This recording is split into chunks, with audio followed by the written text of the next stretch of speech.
We'd like to welcome everyone to Manistee National and our first attempt at what we hope will be a very long relationship with all of your current schools and more that may think that they missed something after you go back and tell them about it. I would like to introduce Bill Schreiber, the race director, and he will fill you in on all the details. Certainly welcome everyone to the first, hopefully annual Manistee National Cross Country Invitational.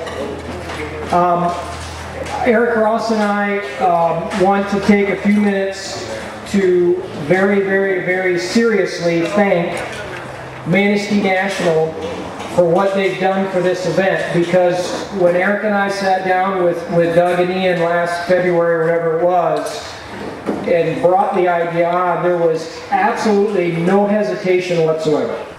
Now on to the main event. We have a guest speaker tonight, Mr. Paul McMullen. Paul, for those of you who don't know, his list of accomplishments is up here. He's a graduate of Eastern Michigan University, former Olympian, ran the 1996 Olympics in Atlanta.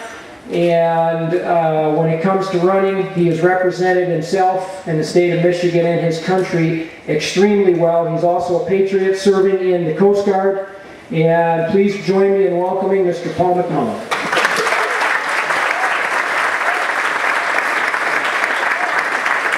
Thank you so much, Bill. I appreciate that. Well, first of all, I'd like to say I'm very honored to be your guest speaker tonight.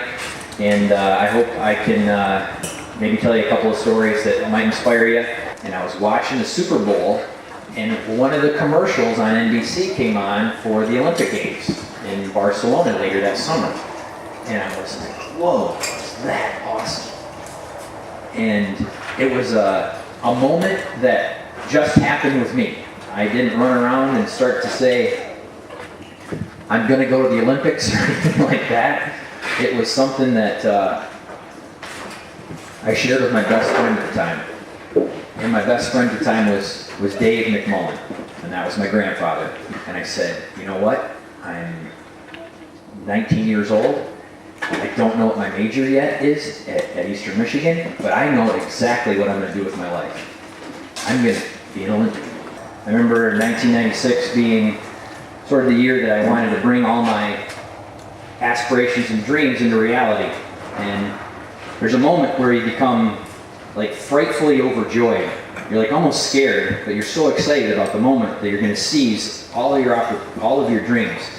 And you go back through 4 years of learning to be a runner, learning to be committed, maturing as a person and a runner, all the people that have been with you along the way that have inspired you to run fast. And there's this moment that you have to execute and not necessarily think of it as a 4-year commitment, but just something that's going to happen here in the moment. The Olympic trials in Atlanta, Georgia were very hot. So the first couple of laps goes by, and I'm just trying to accommodate myself to the heat. And the plan with Coach Parks was at some point during the race, we're going to take control of it. Now, if you're going to take control of the race, like tomorrow, or a big race like this, like the Olympic trials, you have to make a commitment that no matter what happens, which the outcome could be you lose, you're going to take a shot at winning. After 2 laps, about 700 meters, I went into the lead and started to press the pace. And I was right on a friend of mine's shoulder. His name was Jason Pyra. He's from Missouri, and he went to BYU, and he's a very good runner. And he and I just rode stride for stride as we pressed the pace. He was in a good spot, but not the best spot. He was right on the rail. I was just on the outside shoulder of him. And as we came around to the bell lap, the pace obviously is increasing significantly at this point. I made a move to try to take the lead because I was spending some extra time on the outside of lane 1, which is not ideal because you run a little bit further on the outside of the corner. Well, Jason wasn't necessarily interested in giving up his spot, and I wouldn't have either. And so to convince Jason that I wanted the spot and that I was going to take it, from the bell to 200 meters to go, I ran 25.8 seconds for 200 meters. If anybody can figure that out, that's going fast. And Jason still didn't give it up. So anyway, at this point, the real good guy, Steve Holman, is actually right behind me. And I have to shift one more time after 200 meters because I do not want to be on the outside of the last corner before we hit the home stretch. And so I shift one more time and I give it everything I got. And finally get in front of Jason. And at that point, I had made a convincing argument that Steve Holman was not going to win that day. And he faded to 13th coming down the home stretch. Jason, on the other hand, refused to give up, as I knew he would. And there was a repeating sound in my head because I couldn't hear anything else. There were 40,000 people in the stadium that day cheering, and I'm sure pretty loud because it looked like it was going to be a close finish. And all I could hear as I hit the home stretch was "Go, Paul, go." And this is what my grandfather told me way back in the day. He passed away in 1993 and couldn't see this moment that I was actually going to make the Olympic team. But in spirit, I heard this "Go, Paul, go." And he has a very, very loud voice. And that's what I said to myself. Just go, don't look back, and just run for home. I started to tie up, and I started to have that self-doubt creep in a little bit. But you know what I did? Turned up the volume again. Just go, run. And there was this guy from Arizona. His name's Jim Sorensen. And he'd been spending some time in the heat, racing and running and training.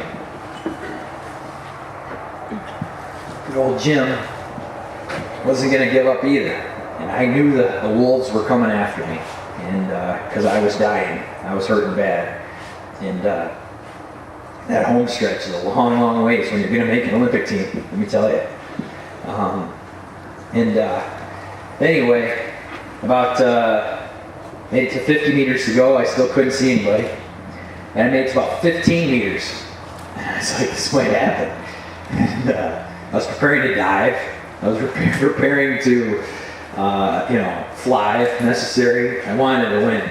And I wanted to get across that line first. And in my peripheral, here comes Jim Sorensen, and I can see him, he's got a head of steam, and I'm dying. And that's never a good thing in the last 15 meters of a race. You're likely to lose every single time.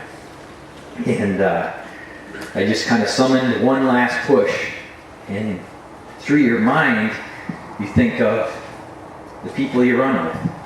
Think of your grandfather. Think of your parents. Think of Chris Egley. You think of those morning runs in the dark, in the cold. You think of that Super Bowl commercial about the Olympics. This might happen. And then you lean forward and you give everything you have. And you lean and you cross your fingers and pray it was enough. And sure enough, I was so fortunate to win the Olympic trials in by 2/100ths of a second. I appreciate everybody's attention, and thank you so much for having me speak tonight, and I hope I gave you a little inspiration. Thank you.